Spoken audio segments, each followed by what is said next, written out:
Hey, what's up everyone? This is Silver Slayer. Thank you for tuning into this video.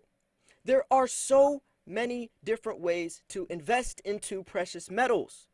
There is semi-numismatic silver, numismatic silver, poured silver, junk silver, bullion, slabbed coins. There's a lot of different directions you can go. And the most complicating part about this is not every one of those categories is going to fit your stack. If you are in silver for the shorter term, you're going to invest into a different type of silver than you would for the longer term. So I'm going to try to, by the best of my ability, break down this video and apply it to yourselves, or allow you to apply this video to your stack so you can safely and more profitably invest. As a beginner stacker, the hardest thing to do is figure out which silver is for you, especially since it's a very individualized investment. Everyone has different financial situations, different sources of income, different buying timeframes, different selling timeframes, different strategies, and some people may have more or less gold and silver than I do, so I really can't give you specific advice, but I can give you a generalized idea of what will work for you. So, as we go into this topic, I want to give some disclaimers. Everyone who starts off investing into silver should be stacking bullion. Breaking down your foundation is crucial to have bullion, just like if you're buying or building a house. If the house doesn't have a strong foundation, the house will collapse. When it comes to precious metals, your core stack should be bullion. That's where you're going to have the support, because a lot of times when it comes to more expensive coins, some numismatic coins, if the condition gets ruined, the entire coin's value is lost. You don't want to solely base your stack off of that. So today we're comparing bullion to high premium silver. Some call it semi-numismatic silver. I don't like that word. It's kind of contradicting. Semi-numismatic silver basically means that the coin is valuable a little bit for its metal content, but also a little bit for its collector value. So this is talking about coins like pandas, kookaburras, koalas. Coins where basically the design changes yearly. American Eagles, the design stays the same every single year. Maple Leafs, the design stays the same every single year. So there's no collector value. Plus, they're minted in the millions and millions and millions, tens of millions, where pandas, kookaburras are much lower. Kookaburras are in the 300 to 500,000 per year range. Pandas around 8 million. So you can see how these will be more collectible, more scarce, but they also look really cool. So there's benefits, there's perks to both bullion and high premium silver. So let's jump into this. Since in the beginning, as a beginner, you should be focusing on bullion, let's start with bullion. So the point of stacking bullion is to lower your dollar per ounce average, meaning what's the overall average per ounce of your stack worth.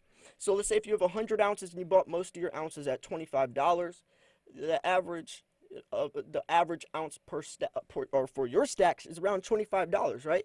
You want to get that number as low as possible, because then that's going to entail that you make more money. See, this is where it can get ugly quick. This is actually what I did. So let's say you have a little bit of bullion, right? You've accumulated a little bit of bullion, but you really like pandas. Like me, I love pandas, I love kookaburras, and let's say you start really branching out into some high premium silver early on. That means the overall dollar per ounce for your stack is a lot higher than what it should be, because you started buying more expensive coins. I could have got a lot more silver for cheaper than if I would have, started buying pandas and kookaburras.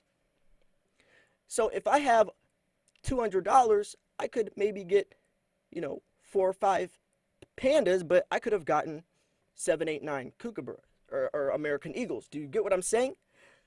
You want to use your money wisely. Buy as much silver as you can for as cheap as possible. That's the best way to put it. But there is coming a time where you do, and it is beneficial and profitable to diversify, to branch out. Because if you are only buying silver for its metal content, then your entire stack is pegged to spot price. What do I mean by that? Let's say you buy an American Eagle right now for $24. In 20 years from now, if the spot price of silver is still $24, then that coin has literally made $0.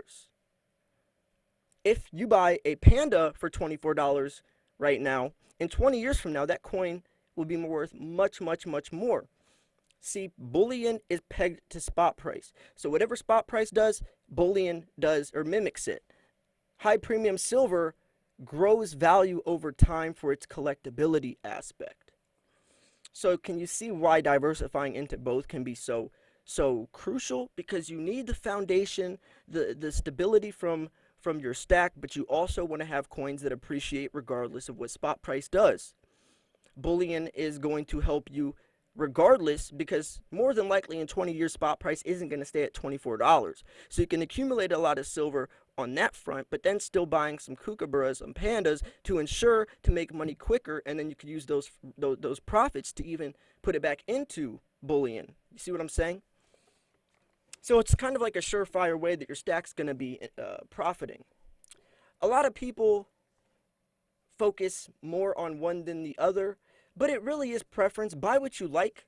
At the end of the day, if you buy what you like, you will never make a bad investment in your life. You'll never lose a single dollar, because at the end of the day, no matter what that coin does or how it performs, as long as you like it, then you're winning, right? It also does come down to what is your purpose of stacking. Let's say you're more of an SHTF prepper. You're not going to be buying coins like pandas, kookaburras. You don't care about that stuff. You want to buy generic silver, bullion for as cheap as possible, because if you are a prepper, you're looking at it more from a metal content standpoint, not a collectible standpoint. Even goes to local coin shops. I have 2 local coin shops around me. One focuses more on bullion. The other one has more slab coins, numismatic coins, older American stuff. So the first guy that has more bullion, he looks at silver as silver. He doesn't care about a panda, kookaburra, what design changes every year. He doesn't care how many minted were that, or how many were minted that year. All he looks at that 1 ounce coin that says there's an ounce of silver in that, and I'm going to pay you spot price. He doesn't care how much I paid for it. He doesn't care about the premium attached. He doesn't care how many were minted. He's just looking at it solely as a 1 ounce silver coin. Whereas the other coin shop will see that 1 ounce silver coin and say, hey, there's only 300,000 of those minted this year. It's pretty collectible, or that's a key date or something along those lines, where he'll give you more money. So you got to understand the market of the coins, but also where you're selling them to. For example, eBay is the preferred place if you're going to be selling high premium silver. Always think about how you're going to sell before you buy that coin. It's so easy to click buy, but it's not so easy to sell. Buying your silver is easy, but when it comes time to sell, you have to turn your stack into a business. You have to turn yourself into a business, basically. It's not like you're just going to go to your local coin shop and dump a bag full or a safe full of silver on the counter and just get rich and cash in. I wish it was that easy. And it could be. You could technically do that. I remember the episode of Pawn Stars where the guy does that. But realistically, if you want to make the most money or the most out of your stack, that's not how it's going to work. What it would more realistically look like is you could do that with your generic bars, your rounds, your bullion, especially if spot price gets to like $50, $60 and you want to cash out as a price you're comfortable with. You could take your to your local coin shop, but when it comes to your more expensive coins that you really want to get the highest price for, you're going to sell online. You're going to go to places like eBay, cut out the middleman price, because think about local coin shops still have to buy that coin from you, resell it, and make a profit. There's a middleman fee. If you sell online, you're getting it straight to the consumer. So I guess when it comes to selling, I really hope that you see what your stack is. I hope that you haven't heard this heard this video and now you're scared. If so, just try to make it as convenient as possible. A couple of years ago, a guy emailed me, said, Slayer, I've been trying to liquidate some of my silver and it's a nightmare. He said, I had no idea how much work it's going to be, or it is, to sell on eBay. I mean, it's true though. Think about this. 4 to 5 pictures per listing. Writing out a description for every one of those listings. Responding to people, paying the PayPal fees, the eBay fees, everything. And think about if you have hundreds, if not thousands of ounces. Think about how many pictures that's going to take, how many descriptions you have to type out, all the specs for the coin. It's a full-time job. A lot of people don't have time for that. So what I recommend is doing it gradually over a period of time. Because remember, on eBay, you better not think you're just going to make an eBay account and just dump all your silver on there and expect people to think it's real. You got to you have to build a reputation. If you have no seller ratings, no one's going to think your silver is real. So maybe starting now, even just selling 1 coin a month, 1 ounce of silver a month, or 1 ounce of silver every couple months, just to get some reputation going on your account. So then when it comes time to actually sell, at least you look legitimate. You got to think about this stuff, right? These are things that people normally wouldn't think about. They'll encounter these problems once it's there. But silver stacking is all about preparing, all about trying to become as successful as possible by using the odds that are against you.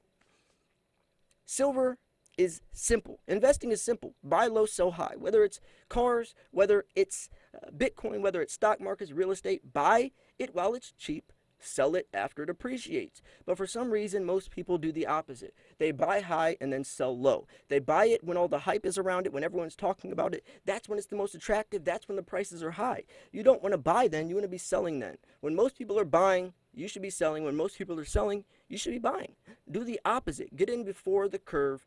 Get in before everyone else, like us buying silver at $15. Everyone started buying it.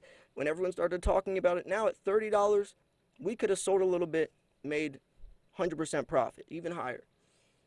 So at the end of the day, I hope you see this video as an opportunity to adjust, switch your stack. Don't try to overthink it, right? I made a video a couple of years ago showing the ratios, how I wanted like 10% slabbed coins, 60% bullion. I forget what the exact ratios is, but that video made me think of it. Balance, balance, patience, and budgeting are the 3 most important words, and your stack has to be balanced. It really does. Like I said in the beginning, imagine if your stack is completely pegged to spot price and something happens, or spot price really doesn't perform well, or in the time frame that you want. You're stuck. You're at a standstill. So you still want some of those high premium coins to really appreciate your stack, especially if you are a shorter term stacker. So why are you stacking? That's going to depend upon the type of silver you buy, when's your time frame, right? And also how much work you're going to put in at the end. If you don't really want to go through online selling on eBay, you better be buying bullion, because that's definitely going to be the way you make money. Trust me, taking a Panda to a local coin shop, they're going to offer you spot price. They're not going to offer you any more than an American Eagle, even though that coin is worth much more. So if you want to get the biggest bang for your buck, you got to sell online. I hope this video broke down, dissected the bullion versus high premium silver, I guess, topic. My goal, my purpose of this video was to allow especially newbies, new people into the world of precious metals, to see the unique advantages, the pros and the cons of both, so they can figure out which direction they want to go. The hardest thing, especially in the beginning, is because there's so many different types of silver. You're like, what should I buy? Well, in the beginning, just buy bullion and focus on that. After you start stacking bullion, then you're gonna gather some experience, and you're gonna be more ready to buy or branch out to semi-numismatic high premium silver within the next 6 months or year, once you get into the market anyways. So it's definitely smarter to do that. Plus, you get to understand how the markets work. Never invest into something if you don't know the market behind it. Just like I wouldn't recommend a newcomer, a new stacker, to invest into Morgans, because Morgans are a tricky market. You got to know how many were minted each year. You got to know what year they were stopped. They stopped becoming minted. You got to know which mints made them, whether it's a Carson City, Philadelphia mint, right? All this stuff you have to know and be able to, I guess, you got to give it appraisal for. Because think about if you're at your local coin shop and you see a 1921 Morgan. If you don't already know that that's the last year made, there's a lot more of 1921 than there is 1882 or whatever the case is, then you could definitely rip yourself off. So that's what I mean by understanding the market of that coin before you buy it. Anyways, I'm going to wrap this video up here. This was Silver Slayer. Thank you so much for tuning in. If you thought this video was educational, informational, or at least just entertaining, make sure to smash that like button. Subscribe if you're new. This was Silver Slayer. I'll see you guys soon. Peace.